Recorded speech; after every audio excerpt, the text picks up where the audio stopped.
نحمدہ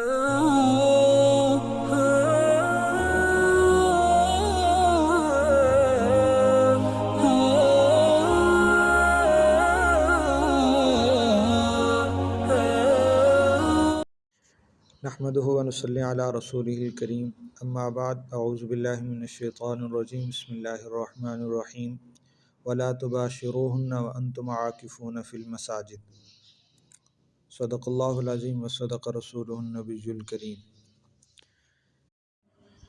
اعتکاف کے لغوی معنی ہیں رکنا، ٹھہرنا، قیام کرنا، اور شریعت کی اصطلاح میں اعتکاف کہتے ہیں کہ ثواب کی نیت سے مسجد میں رکے رہنا۔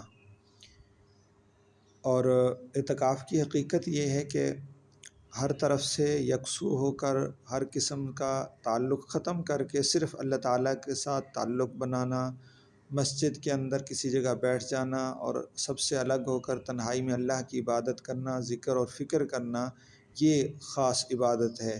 اور اس کا بہترین جو وقت ہے وہ رمضان المبارک، بلکہ رمضان المبارک کا آخری عشرہ ہے۔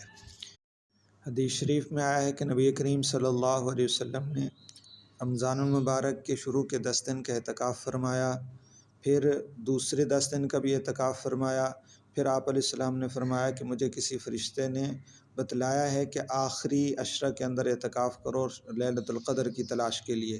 فرمایا کہ جو لیلۃ القدر تلاش کرنا چاہتا ہے تو اس کو چاہیے کہ میرے ساتھ آخری عشرے کا اعتکاف کرے۔ نبی کریم صلی اللہ علیہ وسلم کا معمول تھا کہ رمضان المبارک کے آخری عشرے کا اعتکاف ہمیشہ فرماتے تھے، سوائے اس کے کہ جب آپ صلی اللہ علیہ وسلم نے فتح مکہ کیا تھا تو اس وقت وہ رہ گیا تھا، لیکن بعد میں آپ صلی اللہ علیہ وسلم نے اس کا بھی اعتکاف فرمایا، قضا فرمائی۔ اور حدیث کے اندر یہ بھی آتا ہے کہ آپ صلی اللہ علیہ وسلم نے فرمایا کہ رمضان المبارک کے آخری 10 دنوں کا اعتکاف کرنے کا ثواب ایسے ہے جیسے 2 حج اور 2 عمرے کیے ہوں۔ ایک اور روایت میں ہے کہ نبی کریم صلی اللہ علیہ وسلم نے فرمایا ہے کہ اعتکاف کرنے والا گناہوں سے بچا رہتا ہے اور اس کے لیے بغیر کرنے کے بھی ایسے نیکیاں لکھی جاتی ہیں جیسے کرنے والے کے لیے نیکیاں لکھی جاتی ہیں۔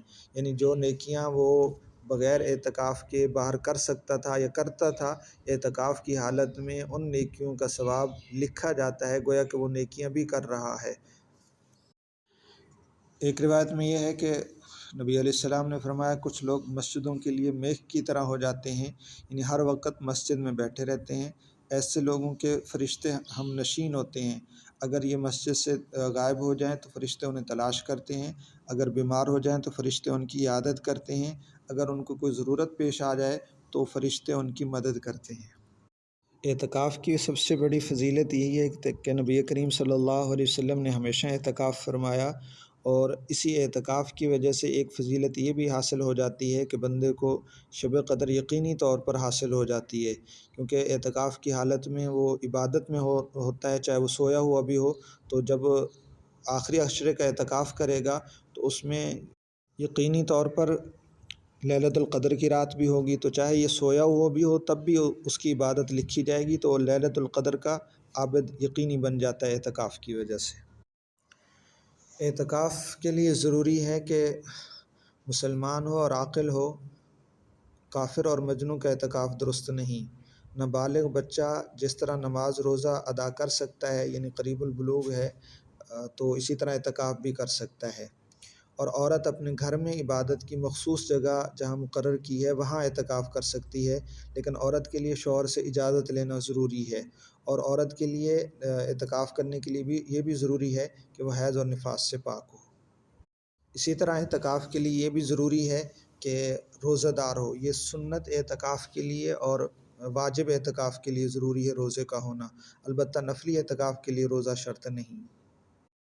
مرد صرف اور صرف مسجد میں اعتکاف بیٹھ سکتا ہے، کسی اور جگہ نہ گھر میں بیٹھ سکتا ہے، نہ عارضی جو مصلی ہوتا ہے جہاں عارضی نماز کی جگہ بنائی جاتی ہے وہاں اعتکاف نہیں کر سکتا۔ صرف مسجد جہاں 5 وقت کی نماز ہوتی ہو، یا بعض حضرات نے تو یہ کہا ہے کہ نماز ہونا ضروری ہے، بعض حضرات فرماتے ہیں نماز نہیں بھی ہوتی لیکن مسجد ہے تو وہاں اعتکاف کر سکتا ہے، شرعی مسجد، کسی اور جگہ اعتکاف مرد کا درست نہیں ہوگا۔ اعتکاف کی 3 قسمیں ہیں۔ اعتکاف مسنون وہ ہے جو رمضان المبارک کے آخری عشرے میں 21ویں رات سے عید کے چاند دیکھنے تک جو اعتکاف بیٹھا جاتا ہے اس کو اعتکاف مسنون کہتے ہیں۔ اور نفل اعتکاف وہ ہوتا ہے جو کسی بھی وقت کیا جا سکتا ہے، اس کے کوئی وقت مخصوص نہیں ہے۔ واجب اعتکاف وہ ہے جو کسی کے منت ماننے سے کہ اگر میرا یہ کام ہو گیا تو میں اتنے دن کا اعتکاف کروں گا، تو اس کو واجب اعتکاف کہتے ہیں۔ ایک یہ بھی ہے کہ اگر مسنون اعتکاف فاسد ہو جائے، ٹوٹ جائے، تو اس کی بھی قضا واجب ہو جاتی ہے۔ مسنون اعتکاف کے لیے ضروری ہے کہ 20واں روزہ پورا ہونے سے پہلے یعنی غروب آفتاب سے پہلے اس کا مسجد میں آ جانا ضروری ہے۔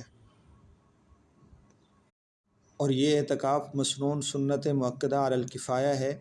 اس کا مطلب یہ ہوتا ہے کہ اگر کسی بستی یا محلے میں کوئی ایک شخص بھی اعتکاف کر لے، یہ مسنون اعتکاف، تو تمام محلے کی طرف سے سنت ادا ہو جائے گی۔ لیکن اگر سارے محلے میں سے کسی نے بھی اعتکاف نہ کیا تو سارے محلے والوں پر ترک سنت کے چھوڑنے کا گناہ ہوگا۔ محلے والوں کی ذمہ داری ہے کہ اعتکاف کے لیے کسی نہ کسی ایک بندے کو تیار کریں۔ اگر کوئی محلے میں سے تیار نہیں ہوتا تو دوسرے محلے سے بھی تیار کر کے اس محلے میں لا کر بٹھایا جا سکتا ہے، تو اس محلے سے جو ترک سنت کا گناہ ہوگا وہ معاف ہو جائے گا۔ اعتکاف مسنون کا بنیادی رکن یہ ہے کہ اعتکاف کے دوران مسجد سے اپنی ضروری حاجات کے علاوہ ایک لمحے کے لیے بھی نہ نکلے۔ اگر مسجد سے ایک لمحے کے لیے بھی باہر نکل گیا بغیر شرعی ضرورت کے تو اس کا اعتکاف ٹوٹ جاتا ہے۔ اس کے لیے مسجد کی حدود کو سمجھنا ضروری ہے۔ مسجد عام طور پر بہت ساری چیزوں کے لیے اکٹھے بول دیا جاتا ہے، لیکن جو حدود صحیح مسجد کی جو حدود ہیں وہ اور چیز ہے۔ اور عام طور پر مساجد کے اندر واش روم ہوتے ہیں، ٹوٹیاں ہوتی ہیں، غسل خانے ہوتے ہیں، جوتوں کی جگہ ہوتی ہے، یہ تمام جو ہیں حدود مسجد سے باہر ہیں۔ ان کو مسجد کا حقیقی مسجد کا حصہ نہیں قرار دیا جا سکتا، کیونکہ حقیقی مسجد وہ ہوتی ہے جو نماز پڑھنے کے لیے مقرر ہو، صرف اس میں نماز پڑھی جائے، کسی اور استعمال میں نہ آتی ہو، اس کو حقیقی مسجد کہتے ہیں، اور اسی کے اندر معتکف کا رہنا ضروری ہوتا ہے۔ عام طور پر ٹوٹیوں والی جگہ جو ہوتی ہے مسجد کے ساتھ ملا دی جاتی ہے، لیکن یاد رہے کہ وہ مسجد کا باقاعدہ حصہ نہیں ہوتی، تو اس لیے وہاں بھی بغیر شرعی عذر کے، بغیر شرعی حاجت کے جانے سے اعتکاف ٹوٹ جاتا ہے۔ ہاں اگر کہیں متولی نے صراحت کر دی ہو کہ یہ بھی شرعی مسجد ہے، یہ مسجد کا باقاعدہ حصہ ہے، تو وہاں جانے سے اعتکاف نہیں ٹوٹے گا۔ اسی طرح مسجد کی سیڑھیاں جو چڑھ کر چھت پر جاتے ہیں، اگر مسجد سے باہر والی طرف ہیں تو وہ بھی مسجد سے خارج ہوتی ہیں، وہاں بھی جانا درست نہیں ہوگا معتکف کے لیے۔ مسجد کے ساتھ امام کا جو کمرہ ہے وہ بھی مسجد سے خارج ہوتا ہے۔ بچوں کو پڑھانے کے لیے الگ جو جگہ بنائی جاتی ہے وہ بھی مسجد سے خارج ہوتی ہے۔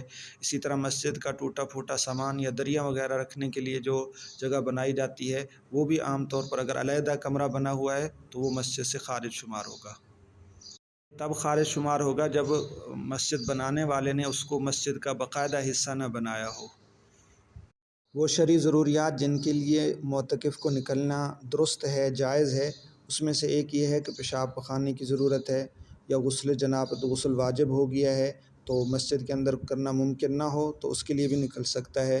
وضو کے لیے بھی نکل سکتا ہے جب وضو کرنا ممکن نہ ہو۔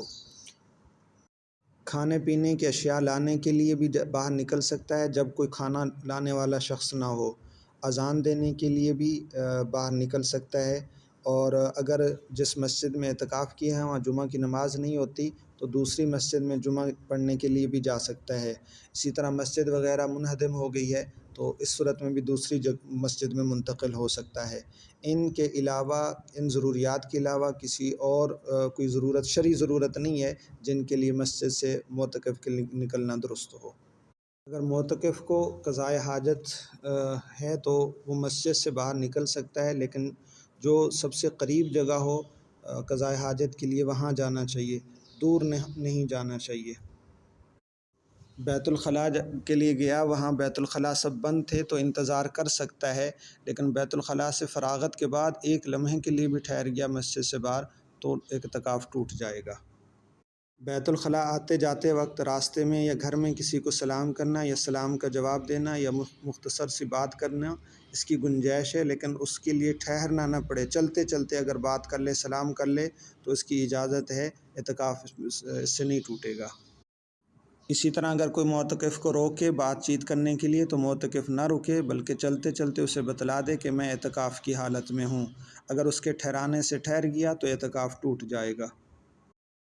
قضائے حاجت میں استنجا بھی داخل ہے، لہذا استنجے کے لیے بھی جا سکتا ہے، خصوصاً جن لوگوں کو قطروں کا مرض ہوتا ہے تو وہ اگر ان قطروں کو صاف کرنے کے لیے، پاک کرنے کے لیے بیت الخلاء جانا چاہتے ہیں تو اس سے اعتکاف نہیں ٹوٹے گا۔ یہ مستقل عذر شمار ہوتا ہے معتکف کے لیے۔